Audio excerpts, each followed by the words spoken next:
up, everyone? Welcome to Minorly Important, the podcast where we talk about minor league sports. I'm your host, Kevin Marlowe. We're brought to you by Georgetown Entertainment. I'm joined here by my co-host, Dylan Little. Dylan, how you doing, buddy?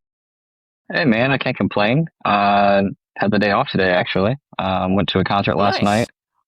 Christian band called Shane and Shane. Both of them are named Shane, which is kind of fun. It's just up in Shipshewana at the Blue Gate Auditorium or whatever it is, theater. Really cool venue. So I got to stay with the kids today and just kind of hang out. So yeah, man. How about you? How you doing? Awesome. I'm doing all right. It's been busy. Super crazy at work. It's back to school season and I sell band and orchestra instruments. So you can imagine how busy that is.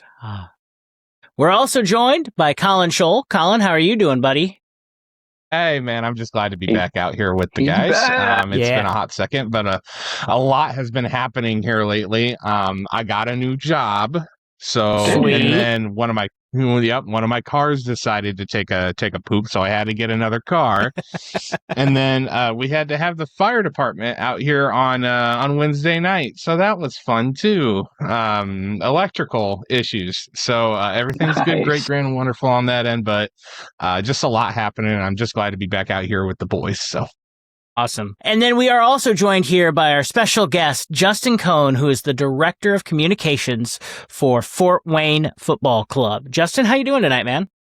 I'm doing good. Thanks for having me on, guys, and sorry to hear about electrical fires, but I had an instance the other day where I was watching a neighbor mow his lawn, and I don't know if I actually posted the video, and this guy, like his lawnmower was smoking to such an extent that it looked like it was on fire, and it went on for like 5 minutes.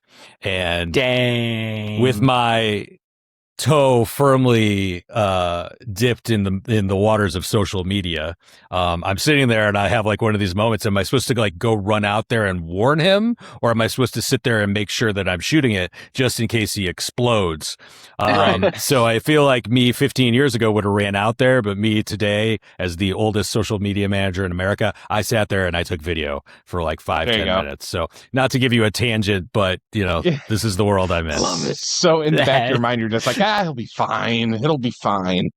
I'm like, surely eventually he's going to come to his senses. And I'm not saying just a little smoke, guys. I mean, like, this was the entire cul-de-sac, and he just kept on going. I'm going to finish my lawn. I don't care.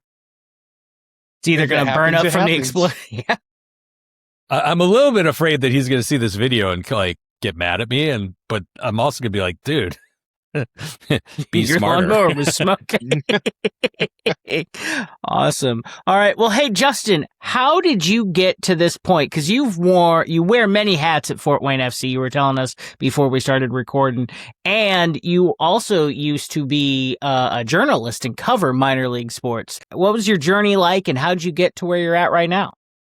Yeah, I turned to the dark side, as we would have said in the journalism profession. But I mean, just to give you the very abridged version. I mean, I'm from the Detroit area, as you'll see from behind me, and I went to school in Atlanta, and was always a journalism type of person, and just kind of fell into sports writing.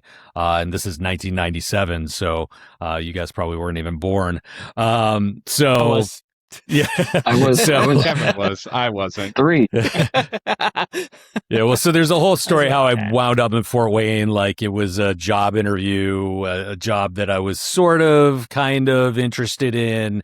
I wasn't even sure I was going to go into sports writing at that point, but they had a sports writer opening, and so I came in and covered, like, at the time, a Wizards game, and I think at the time an IPFW, like volleyball, something or other. And then when I was here, the beat writer that covered the Comets for the newspaper got a job with, I think it was the New York Post or the Daily News. And so I, having grown up on hockey, was like, oh, you want me to be your hockey writer? And they're like, we do? I'm like, yes, you do. That's the sport I know.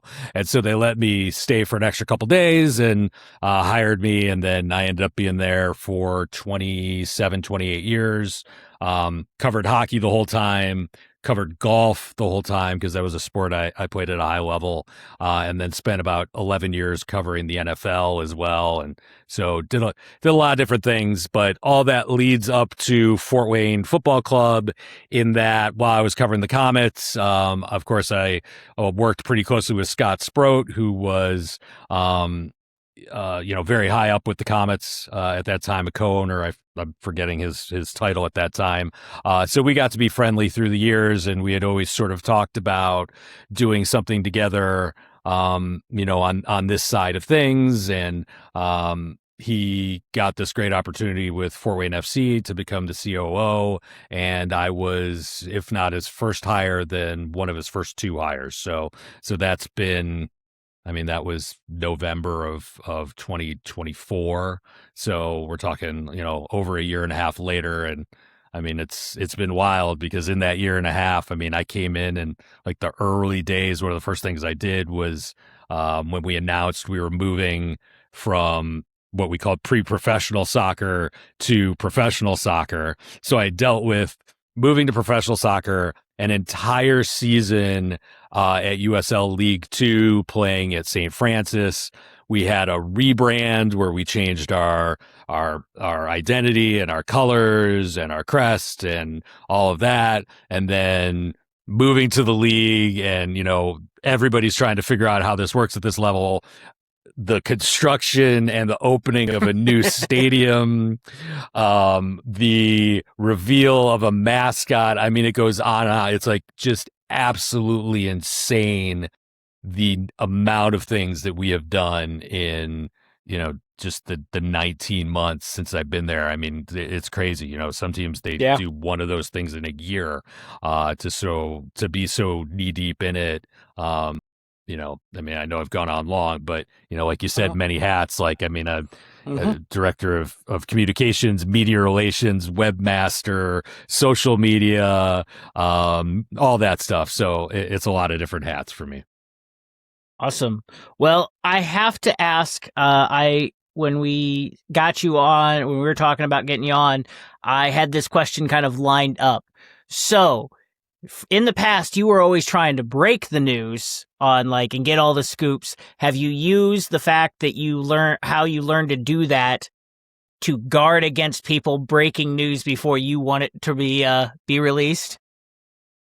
I'm not gonna lie. Yeah, there's a skill set with some things, and I think even if you brought on some of the media in town and sort of asked them what have they observed from me, I'm pretty sure they would acknowledge some of it.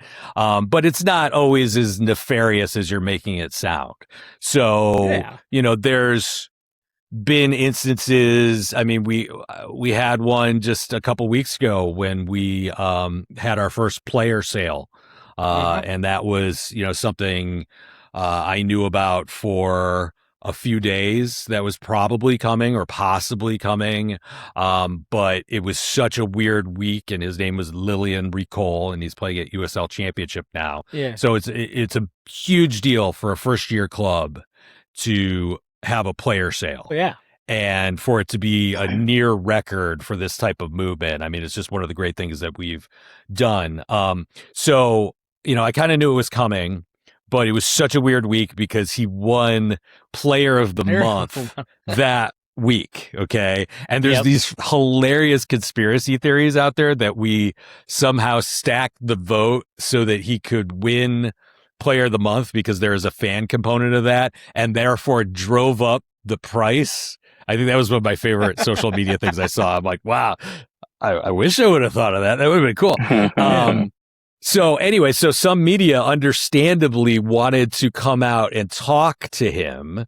And there was a point in time where he literally was not here because he had taken off to San Antonio. And so that's where sort of my skill set, I think, comes in a little bit, and why I say it's not, the way you're necessarily portraying it. I know what the media is looking for. I know how to help get them what they need, but I also knew that the story was going to completely change for them in 2 days.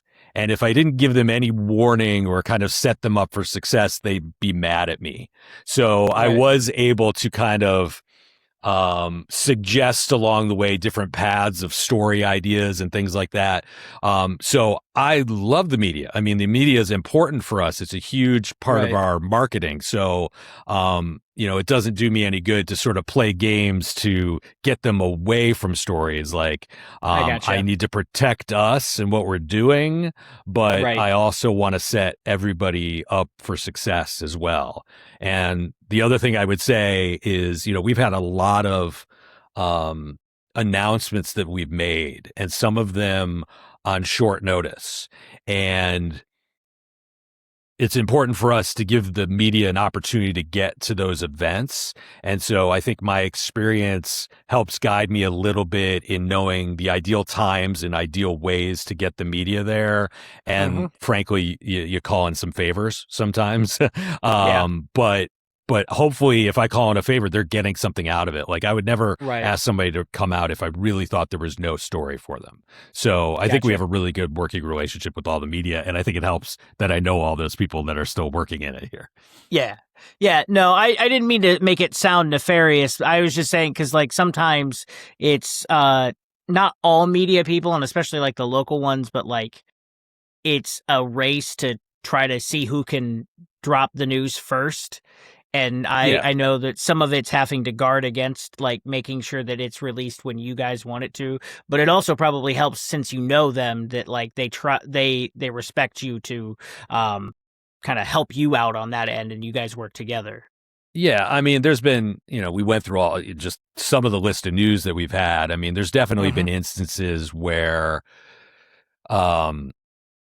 we were getting questions that we weren't quite prepared yet to answer. And that's just because, as the stadium construction was going on and we everything got a little bit behind because of weather and a lot of different factors. I mean, everybody had a lot of interest. Everybody had a lot of questions, and it was never like we were never lying to people, and we never, but we did have to sort of control some of the narrative.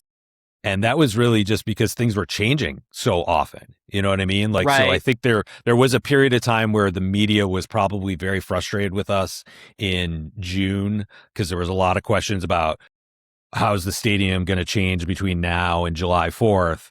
And there were just a lot of questions that I didn't answer and I couldn't answer, and Scott didn't answer and couldn't answer. And it wasn't because we were trying to like get away. We don't want you asking. It was like things were changing so rapidly. Like we just didn't want you to give people an answer and that was going to change the next day. And then they've got it in the can. So that was really tough waters to navigate. And I would think if you had somebody in my job who had no media experience, that would have been, and a lot of people in my job at different levels and different teams, they are right out of college. And I mean, I don't want to say crisis management, but, that's some, a term that comes with experience too. Right. What would you say is one of the coolest parts of your job right now? Well, right now, I'm not going to lie. I've had a ton of fun with the mascot reveal. That was something that was really well done. Well, thank you. I mean, there was like a podcast, you might have seen it, and they were talking about how we must have put all this money into some high level marketing firm to achieve all this stuff. And I think I emailed them and I was like, I guess that check is still in the mail.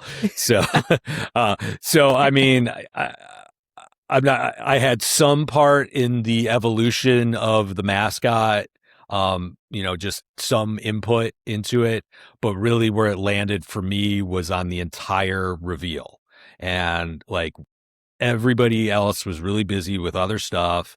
And I love mascots. Anybody that's followed me on social media forever knows that. And so to get the opportunity to do that, I mean, what you learn is there is literally no playbook for revealing a mascot. Like there just isn't.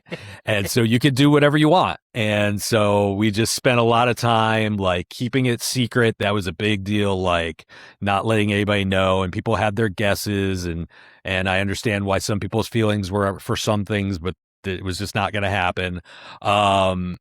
And so we were sneaking friendly around town. I mean, we went to the fort and the botanical garden and the zoo. We went to the mayor's office, like literally like sneaking the character around. And there were a couple instances where people like walked by and were like, what is going on? Like there is a hilarious story. I don't even know if I should tell it, about a homeless person. Like we were at the old fort, and we're like, it was sort of after hours and we just really needed to get some shots and we didn't want anybody to see him. And so we kind of went behind the fort, and to get friendly where he needed to be for the shot, he had to sort of walk behind the shed. And like all of a sudden we were like, whoa, like there was a person there, like, hey, how are you? And like, I mean, it was gritty back there. And he's like talking to Friendly, had no idea who Friendly was, and was sort of like asking questions like, what university is this for? You know, what's this for? And then there's people riding their bicycles by, and we're just like there was a moment where I thought I was gonna have to go grab a phone out of somebody's hand and like delete the footage. Like that was the only time I was worried about that happening.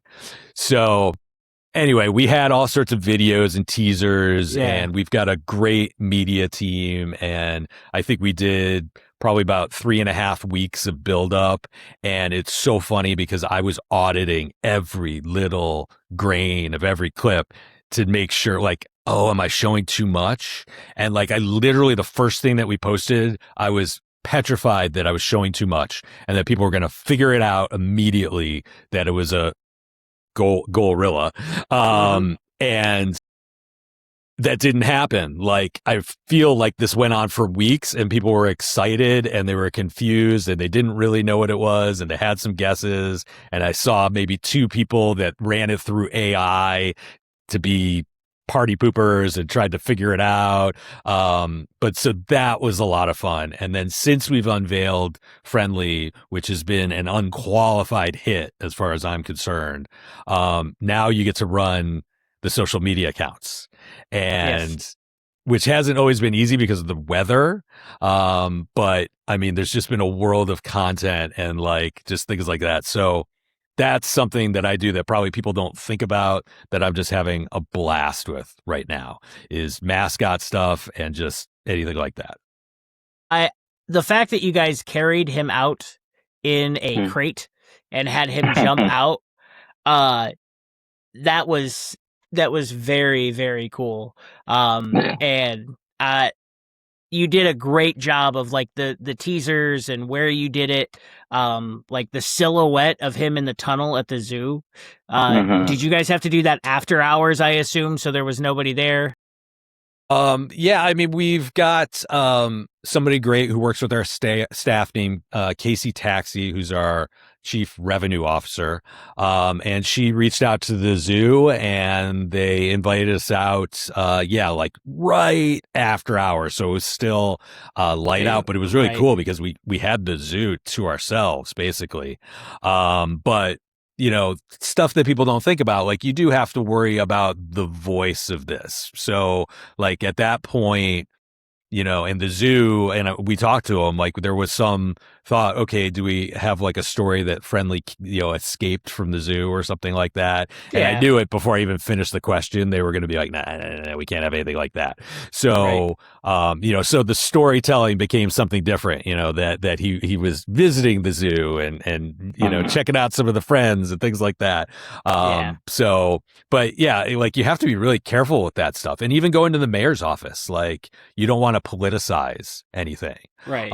And so we've really, you know, I think even at things that we've done with politicians, like we've had all parties, all sides, you know, come out to the stadium or participate in stuff. So, you got to be, you know, careful with stuff like that. But I dig that the mayor is like really into Friendly. Like she saw him at Open Streets last week, and I was told she was like screaming and like running across the street to get to him. So I love that. Well, you know, I will say Fort Wayne has a history of having some of the best mascots. I mean, Icy the Eagle is incredible. Unfortunately, the Mad Ant is gone. As Justin, I don't know if you do, all 3 of us were part of the Mad Ant's drumline. So we work for the Mad Ants. So real good friends. In fact, we unveiled who was behind the mask on that one. But see, I don't know how I feel about that. I don't like that. You know, if you Google mascot reveal, like I was, like to see what other people have done, you don't get what you're thinking. You get all these college mascots taking the helmets off. And I don't like that. That's against the code. And it's funny, I even read a Blake Sebring article from the News Sentinel about Icy from, I think he said it was maybe 10, 12 years ago.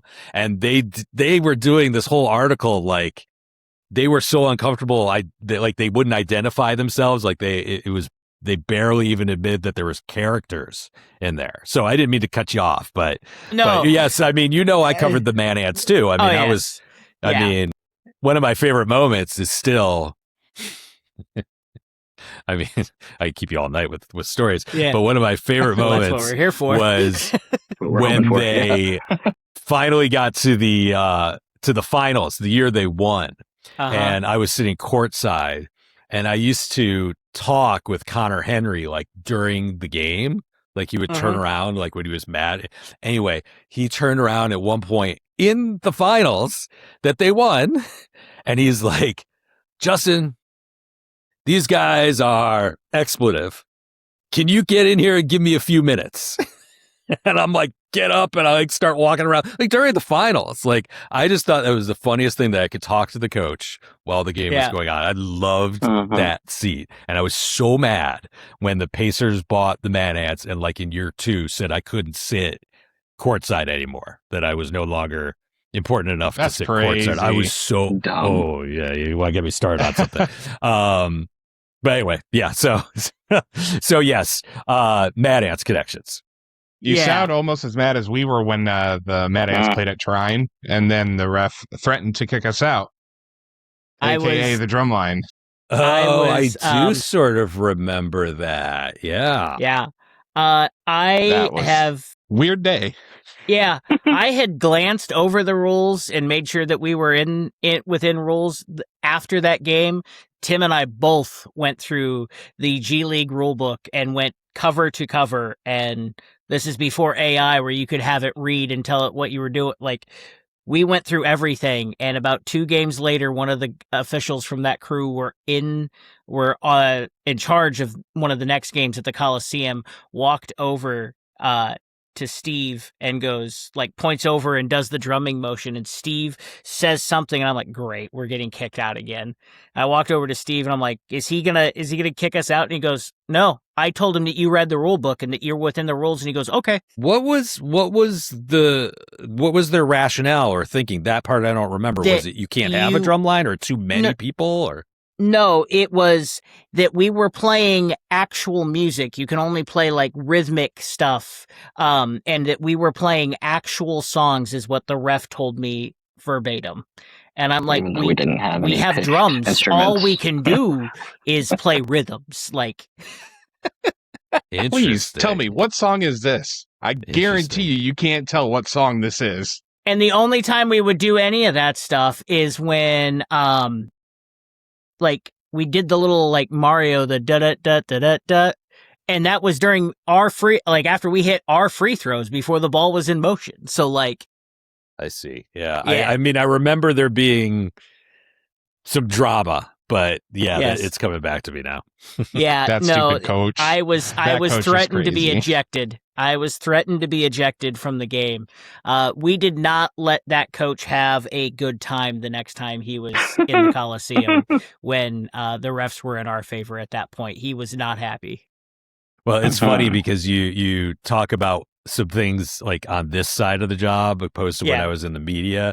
And like one of the things that is sometimes on my mind is like now I can get fined, for mistakes, like people in the organization get fined. And it's very weird to see if we ever get a fine. Because when I was on the other side of it, like people with the club would get mad at me like, oh, you got me fined. And I'd be like, well, what I do, what, you know, that quote I gave you about this or that, or this information, you know, being published before it was released, all that stuff, you know, I would get people fined all the time. So now I'm the person that, like, I'm not worried about somebody else getting me fined, I don't think, but the fact that the fines exist. You know, like if I don't do this part of my job, I don't get photos to this team, I don't get a press release out, you know, there are fines, just like there are for so many other things. So that's just so weird. Like I'm in fear, like I better not ever get fined because Scott will never let me hear the end of that one. I never thought that I would have a ref come up to me like and threaten to kick me out if I did one thing, and I was just like, really? But then I have Tim, who doesn't know what's going on, getting mad because we're not doing our job, and then I have Steve over there getting mad at me because the ref is telling him he's going to have all of us escorted out of the arena, and that was a fun night. Well, I say that very sarcastically. If you're in the soccer world, you can take the drumming and now you add the component of smoke canisters. Yes. Oh, I know. So. I don't know if you knew this or not. I had stepped away, but I started the Fort Wayne FC drummers as well. So we brought that aspect over to that side. I just got really busy and Cliff took that over. So right. Yeah. I'm technically still on part the of roster. that too. Yeah, I'm technically still on the roster. I just haven't been to a game yet. So, I mean, I enjoyed it, but I didn't at the same time. It's too hot, man. It's too hot. Very hot. Yeah. But no, like, what has been some of the craziest from your days as being a reporter? What was one of like the craziest stories you have? Well, I mean, there's a lot. I mean, I could take you in all sort of deep-seated territory here. I mean, there's a fairly well-known story that I've talked about before. I mean, younger people probably haven't heard it, but so I'm at. So you need to keep some things in mind here. When I covered the Comets, I covered them like an NHL team. Okay. There was a long period of time where I was doing road games and home games. I mean, when I was first hired, that was sort of the mandate, which was the morning paper was getting its butt kicked by the afternoon paper. We need to cover them hard. So I came in with a big city mentality and I covered them really hard, and the newspaper gave me the freedom to do that. Now I came in with a very different voice, and, you know, over years you sort of find your comfort level and what you should be doing. But early on I was like, let's just say I didn't make a lot of friends. So I had this reputation when I was younger for I was very businesslike. I didn't become buddy with any players, and I was always on the lookout for a story. And throughout my career, I always tried to stay ahead of the next big thing. So I was very early on social media. I was like the first reporter taking videos of stuff. Like, I mean, I tell this story all the time. Like, I posted this video of a fight from Port Huron. I mean, it was on like an old like Palm Trio or a BlackBerry. I mean, it was the grainiest crap you could see. And I'm like, it probably took me 25 minutes to upload it. But I was probably the first person that I remember that did that. And people went crazy. Oh my God, I could see a pixelated fight from the Comet game that I wasn't at, but I could hear Bob Chase say. So I always try to stay ahead of these things. So early on, you know, I had this reputation like Blake was a little bit more friendly. Justin's going to be more businesslike, and he had the people that trusted him, and I had the people that trusted me. So I am at the courthouse.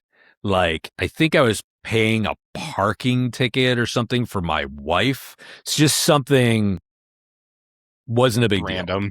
Yeah. I turn around and there's one of the Comet players coming out of a courtroom.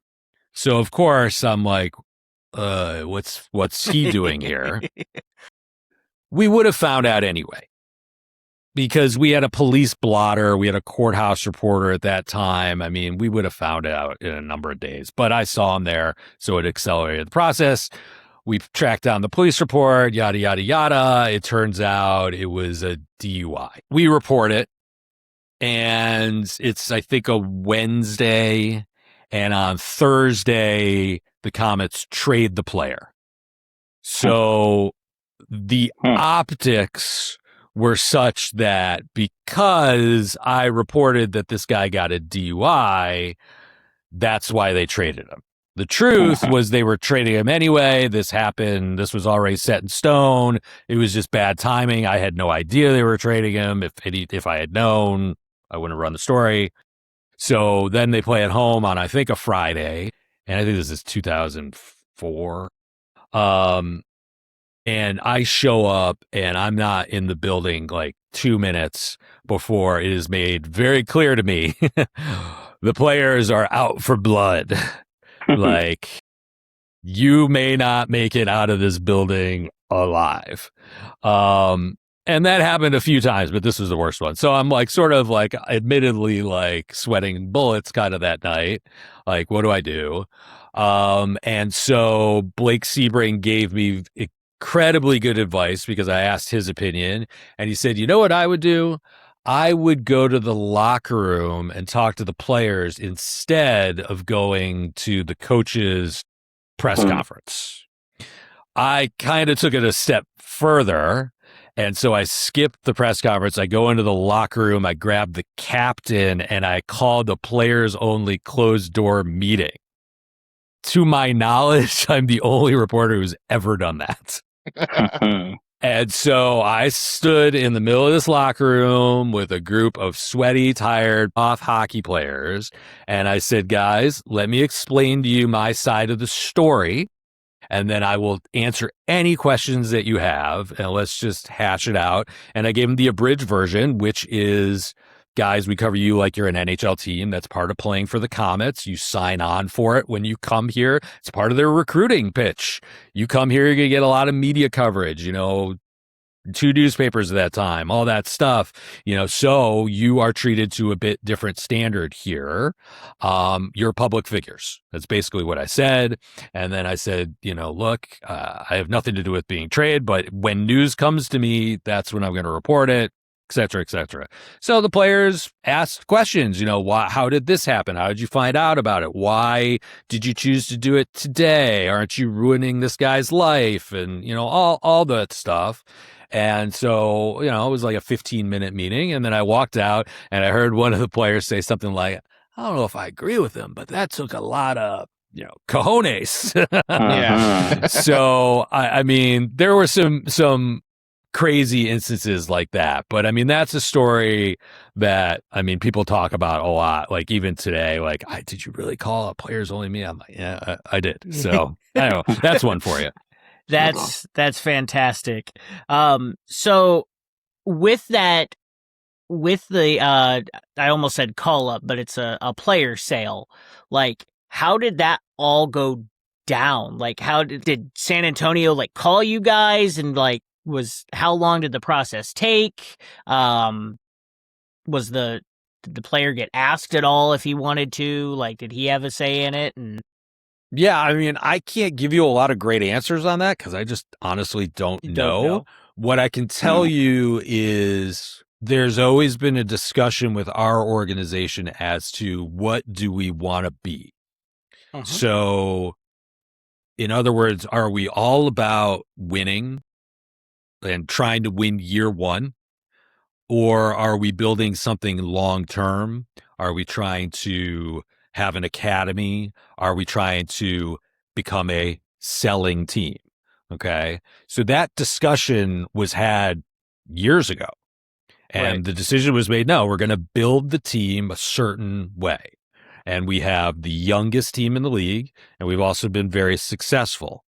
But that is ingredients for selling as well, right? If all we cared about was winning year one, you go out and you sign, a bunch of 33-year-old guys that have a ton of experience, and you put it on the field. And some teams have done that with some success, and other teams less success. So we found the mix for both, but this is the rub. when you're a Fort Wayne fan, and I know you're used to, it's about winning, at least if you're a hockey fan. So that's what you have to educate people. So I don't know all the ins and outs of what you're asking, like who makes the advance, but I'm sure that San Antonio, in their scouting and analytics and all that, identified Lillian Ricole as a real up and comer. I think marketing helps a little bit because he was clocked at, I forget what the number was, but as one of the fastest players in the world. We actually sent that message out because it makes us look good, but it tells the world what kind of players we have. So I'm sure they contacted us, but, you know, of course, you understand when a player is sold, they have to sign a new contract. So the agent is very much involved. And, you know, are you under an obligation to sell a player? No. But, you know, that I'm sure it was part of, I don't know, I'm not on the recruiting calls, but I'm sure it was part of our recruiting pitches. You know, we're building a young team. Come here. We will help advance your career. So the answers to your question is all in there. But I think the big thing is people understanding we're a selling club. And what does that mean? Especially, you know, when your first sale is in mid-August and you're right in a playoff hunt. I mean, look, I have some soccer knowledge. It's not, of course, anywhere near what others in the organization are. But I think my answer would be, I think you can be both. We have a very deep, young team, and no one player is going to change it either way. And we got a chance to move somebody up, and that's great. For the club overall, it's a great club achievement. And I think that's a signal to other future players. Whoa, I mean, they already moved a player up. I'm going to go play there. Like, why am I going to, you know, kick it playing for the team that's got 800 fans when I can go play there and maybe accomplish my dreams fast like this guy? Yeah. No, I mean, I feel like Fort Wayne as a city has been like that. I mean, I know at least at the Mad Ants, we always promoted like, hey, we've had all of these players called up. Like the call up was the big thing. Maybe not so much the Comets, but depends on the era you're talking. Yeah, I guess you're right, because there are several years where nobody ever knows who's going to be in net because a goaltender is called up.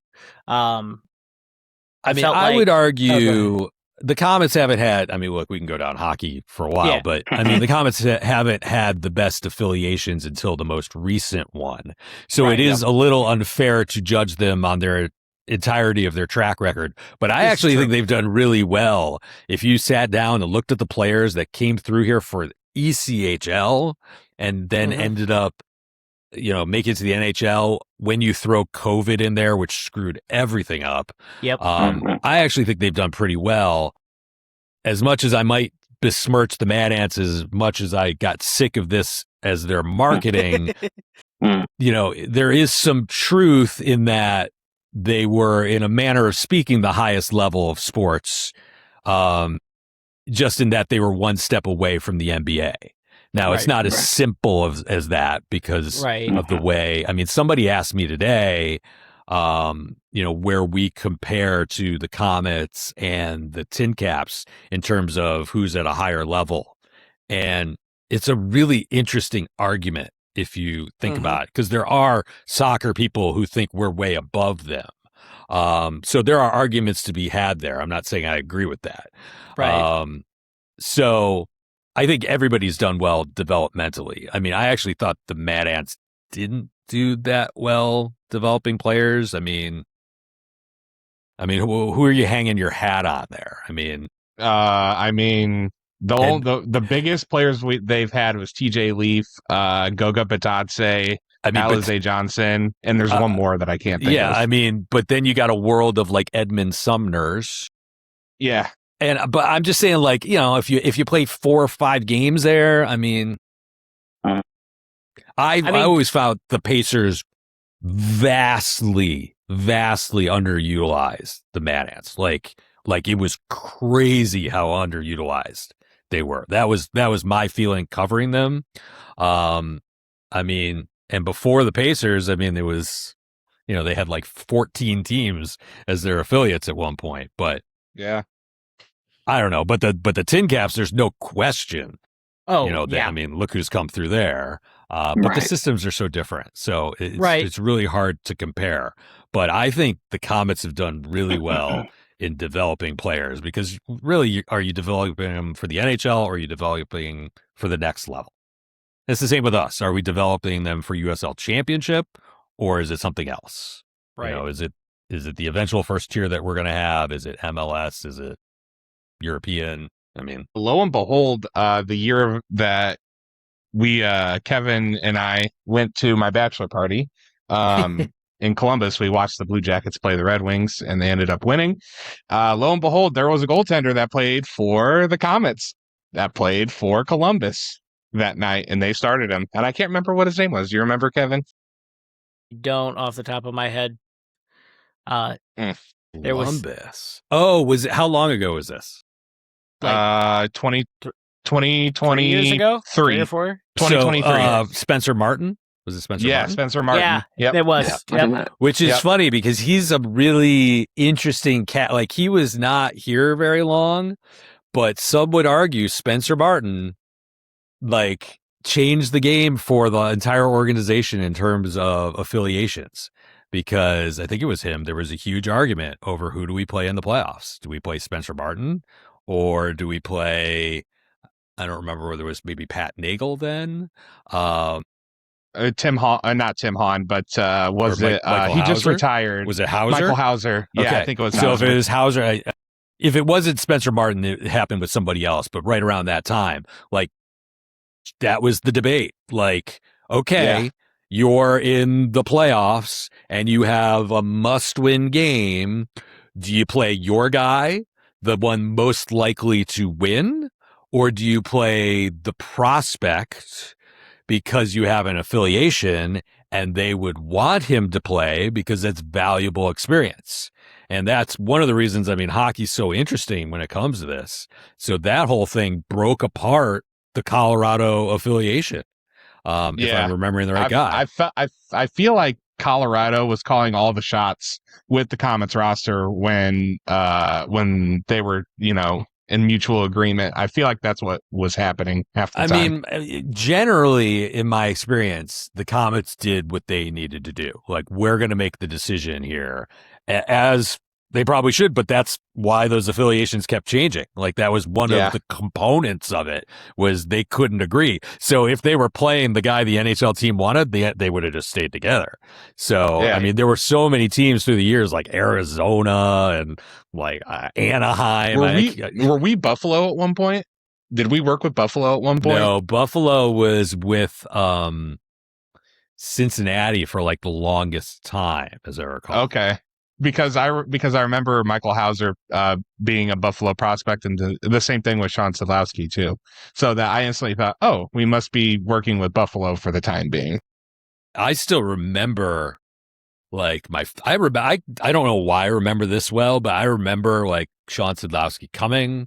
I remember the interviews I did about him. I remember my first 2 interviews with him, and I just always think of that because what he turned out to be was so different than what he was billed to be when he came and what he thought he was going to be.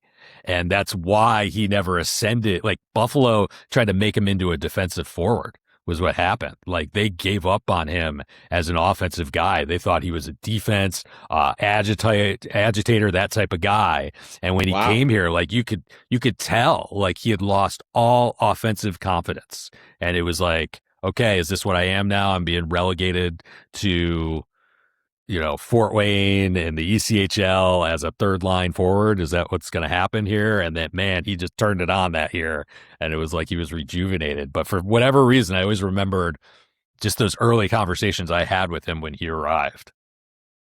That's cool. I mean, it was what he'll be like the last player like that who just spends an eternity here. I mean, I know, like, Petruzzelli, but I mean, now he's gone for the second time. Like, you're not going to have another guy like that. Right. No way. I will say, when it came to affiliation, I thought it was hilarious how you kept dropping hints, and clearly you knew who it was ahead of time before they announced that it was Edmonton, because you'd post pictures of like an Edmonton hat just randomly sitting on your desk, or the like different the different little clues that you were leaving. I don't even remember doing. I did, but that sounds like me. Because I don't know if you know James Franke or not, but I am friends with him, and so he had told me who it was beforehand, and I had kept my mouth shut, and I saw your post, and I'm like, well, Justin knows who it is. I mean, there was so many stories that I knew, that I sat on, but there was a back and forth, Right. They knew I was sitting on things and that I would do them a favor and that then it would be returned. And I mean, it was an old school sort of reporter team relationship that I had with them after the News Sentinel, ceased existing. I mean, and things evolved over the years. So, but over the years, I got such a network of stuff. Like I would hear stuff from crazy people. Like I would hear from other teams, players Fort Wayne was signing and things like that. I mean, heck, when they hired Ben, like I could have broke that. I had that solid the night before and I was like, I could put this out there, but it would just, to just be a jerk, I guess. But I had no idea he stopped working with. Was he with Niagara at that still, or did he just? He was in town. Leave Niagara? He was in town. Yeah, he had been in town for a while. So I hadn't thought of it early for some reason either. But I thought it was funny that everybody was just assuming it was going to be Gary Graham, and it was like it seemed like a lot of people kind of forgot a little bit about Ben. And I'm trying to think of who the other idea I had was. Somebody else with a Comet connection, but something like I heard two things the night before that made it really like 100% clear to me. Oh, okay. It's going to be Ben. So I had a little video ready to go for as soon as they announced. Everybody always thinks when a coaching change happens, they're always like, it's going to be Bruce Ramsey. I'm just like, it hasn't been Bruce Ramsey at all whatsoever every single time. Yeah, that's funny because I've got like a long history with Bruce. Like he and I are pretty friendly. It goes back to like the one time I rode the bus with the team. I rode the bus to do an article. It was like on a playoff series to Asheville, the Asheville Smoke. So this is like it was 2000. So I rode the bus and I sat next to Rammer. So he was like the one guy that I like talked to a lot on that whole trip. And then there was like this funny story about we stopped at like a bus stop in the middle of like Kentucky, and they had like a rack of hats, and for some odd reason they had a San Antonio Dragons hat from the old IHL at this truck stop. What? And I was like, oh, okay. So I bought it, and like we get back on the bus, and like Rammer's he keeps looking at me. He's like, is that a San Antonio Dragons hat? And I'm like, yes, it is. He's like, where'd you get that? And I'm like, at the truck stop back there. He's like, pretty jealous. He had like played for them, or it was like the first team he played for. So I like gave him this Dragons hat. And I mean, this was a topic of conversation for years because he's like, oh yeah, I still have that hat. And then my nephew is a really good hockey player. He's going to be a freshman at Miami, Florida. He actually just made the club team, I guess, last weekend. Nice. So he was on a youth team, and they live in San Francisco. And so my brother asked if I know anybody that could do something kind of cool for the kids there, because I think it was the Barracuda wasn't really doing much with either his youth team or any youth team. I don't know, something like that. So Ramsey was with Grand Rapids. So we found out when Grand Rapids was playing at the Barracuda, and like I set up a whole thing, and like he was great. Like he brought in all these kids from a San Francisco youth team. He's with Grand Rapids playing in San Jose, and they like rolled out the red carpet and they brought these kids in, and there was like a lot of big prospects there with Grand Rapids at the time. So hockey's a really small world. Like I call it, like that was like one text message, and then my brother like sent him like some really expensive bottle of like whiskey or something. Like it keeps going on and on in the hockey world. Yeah. So. That's so cool. Well, one thing we do ask all of our guests, because this is about minor league sports, is what does minor league sports mean to you? Well, I mean, I think there's a different kind of camaraderie and appreciation for just the sport itself at this level. So, I mean, look, if you try to explain the Comets to somebody who lives in Detroit and has never been to an ECHL game, they're just not going to get it. Like, I used to try to explain my job when I was at the newspaper, and people didn't get it.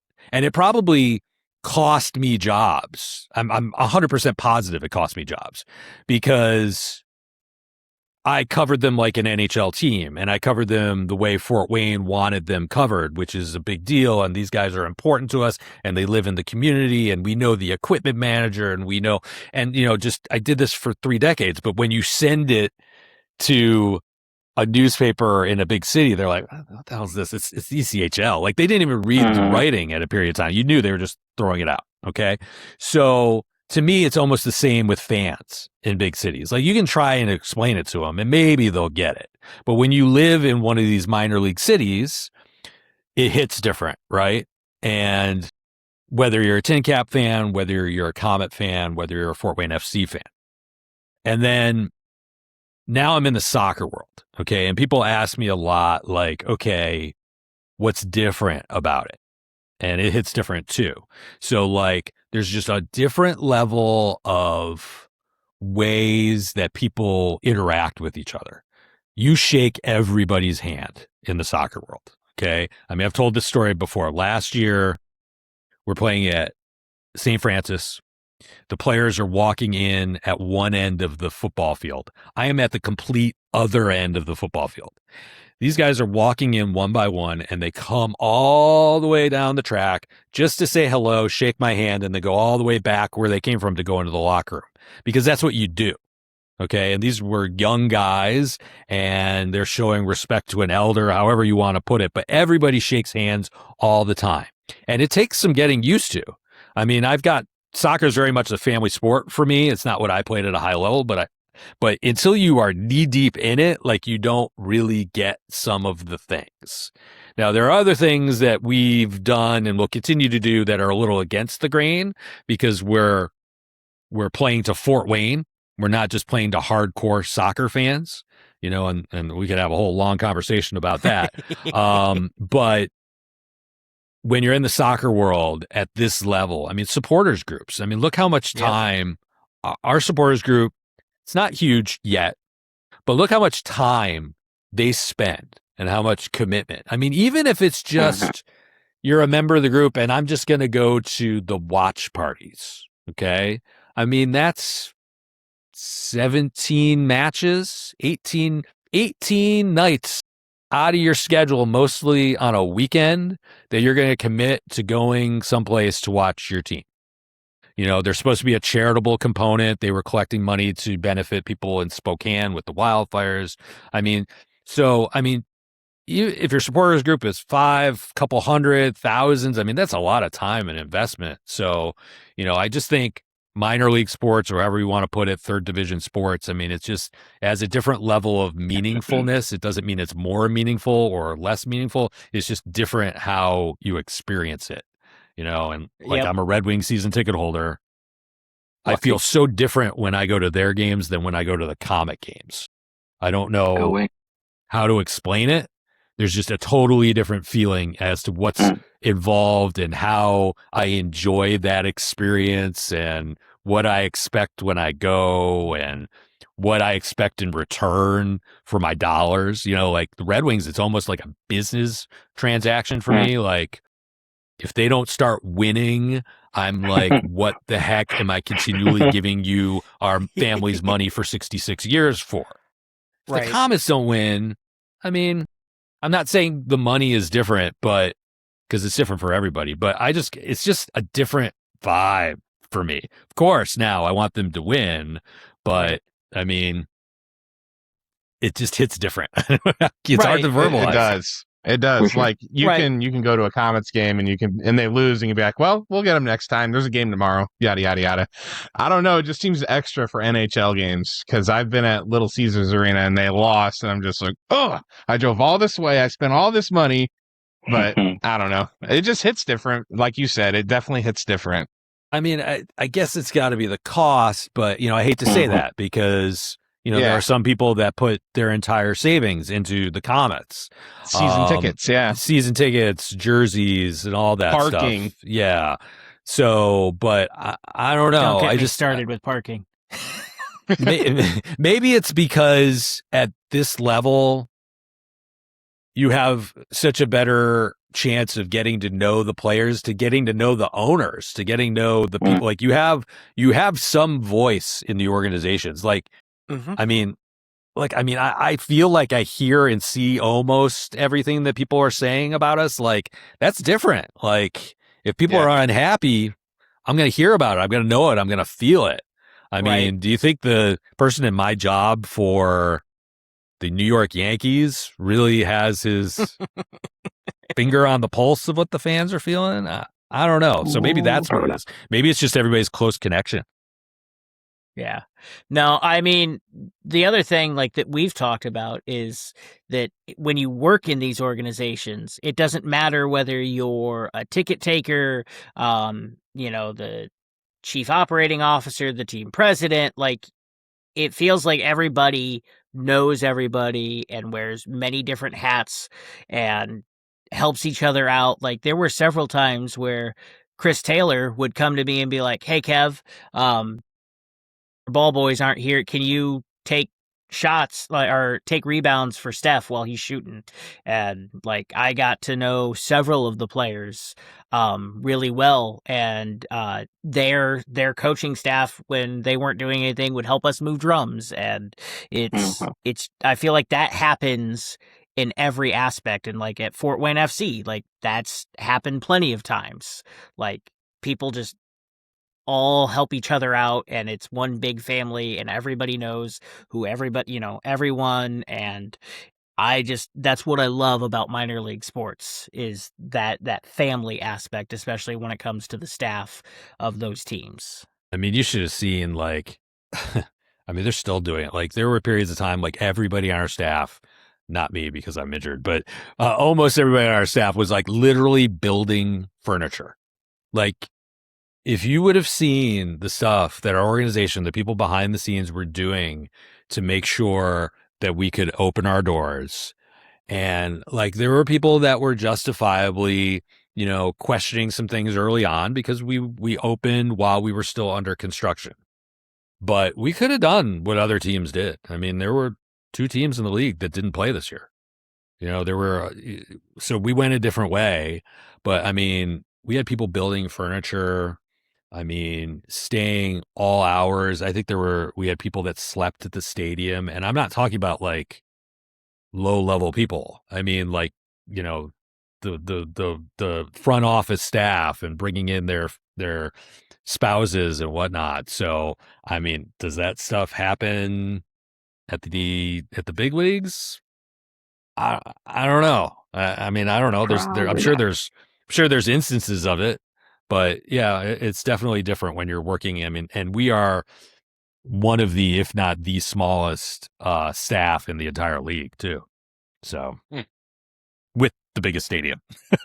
Yeah, I have to say, like, I haven't been in it yet, but just driving by it in a couple different, like on 69 and there on Bass, like it is, I cannot wait to see that from the inside. First off, the Jumbotron is incredible.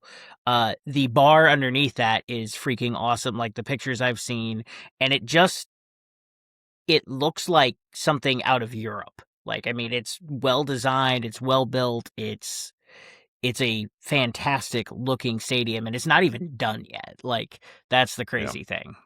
Yeah, I mean, there's still a lot that we're working on. I mean, most of it is not so much public facing, but will really affect the players.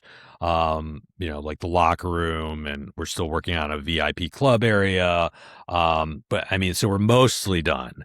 But I was looking just a couple hours ago, like we're already 5th in the league in attendance. And if we were in USL Championship, I think we were something like 15th, 14th. I mean, so and we're just starting. It takes time. You have to educate people to the sport. You have to educate them to the stadium and what we're offering and when our schedule is. And it's, for a lot of people, it's not necessarily money they plan for, but we want them planning for it. But there's things I'm really excited about. Like we've got over 1,000 kids signed up for our kids club. I mean, that's cool. That is a monstrous number as far as I'm concerned. So, I mean, people ask me a lot, like, what are we doing to capitalize on the success of the World Cup? And I think that's where I land with my answer is it's really engaging the kids, the ones that got really excited and started to get role models playing soccer. And so we're really out and about in the community. But I think that's going to be a really key component for us. And like our next match, September 2nd, like if you're in the kids club, you get to come out, you get a free ticket. And then, so there's a lot of fun stuff out there. Like, and that's one of the big things. Like, it's not just soccer. Like on the 5th, we're going to have fireworks. We had fireworks on the 4th of July and they were the biggest in town. Like, I don't even think it was close from what I've heard. So I don't know that they're going to be quite that big, but they're going to be very big for a soccer stadium on September 5th. And that's also college night. So, we've got other stuff going on there. You got the Mascot, we've got bounce houses. There's like a fan zone, there's futsal. I mean, there's games. So, I think that's the other thing. Like a lot of people have remarked to me, it's good that you can bring the younger kids, and if they get bored with the game, there's other stuff they can do. So you mentioned, that big bar, like in that whole area, there's a smaller scoreboard. So you can bring your kids to the bounce houses and still watch the game or watch it on the TV or hear the game. So things like that, I think are important too. So, but even you mentioning just it looking cool. I mean, that's big for us. People drive by and they're like, what's that? So, it's just going to take some time to educate people and, penetrate what's a very crowded sports market. Yeah. No, I cannot wait to like I said, to get to see it. I do want to ask, what has been outside of like covering that, just like from growing up or anything, what's one of your like best memories of like going to a game or something that sparked you to want to do what you do? I mean, there's a lot of different answers to that, I guess. I mean, if you're asking what sort of influenced me when I was really young, I mean, I had some opportunities. I grew up on Red Wing hockey, so I went to games with my father. Like we're second in seniority or something like that in terms of how long we've had our season tickets. So it's my brother and I that have them now.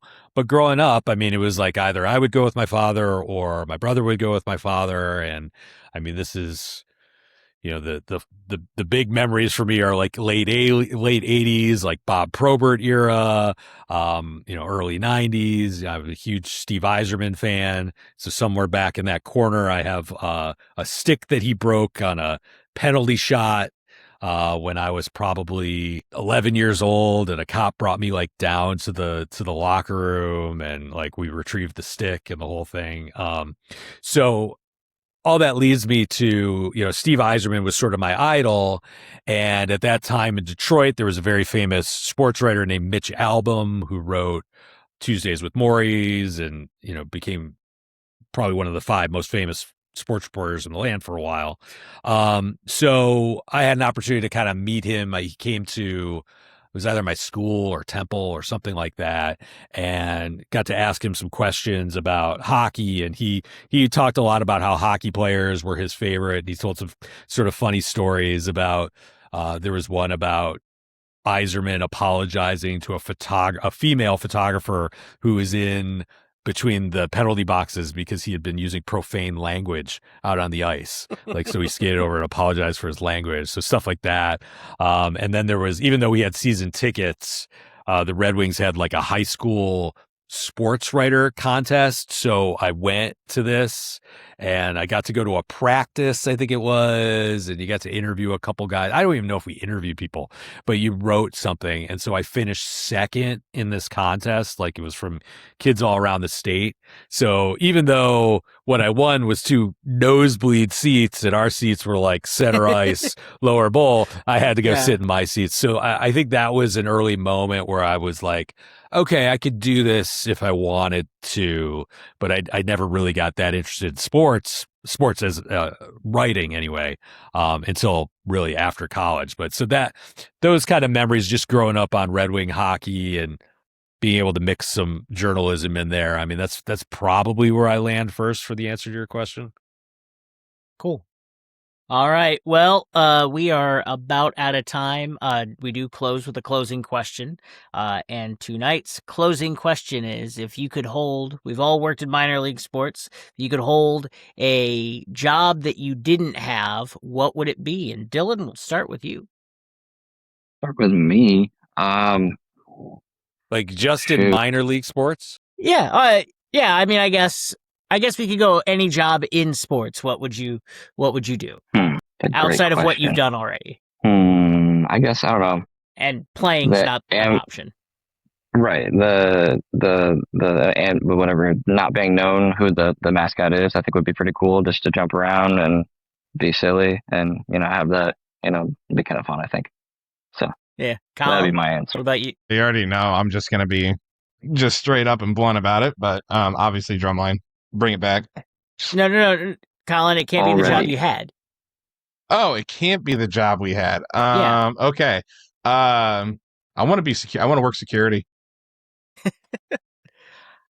I would love to do like equipment manager, like a hockey equipment manager. Those guys work long hours, but like they get to see some cool things. I think they have some of the best stories too. Yeah. Mm-hmm. Yeah.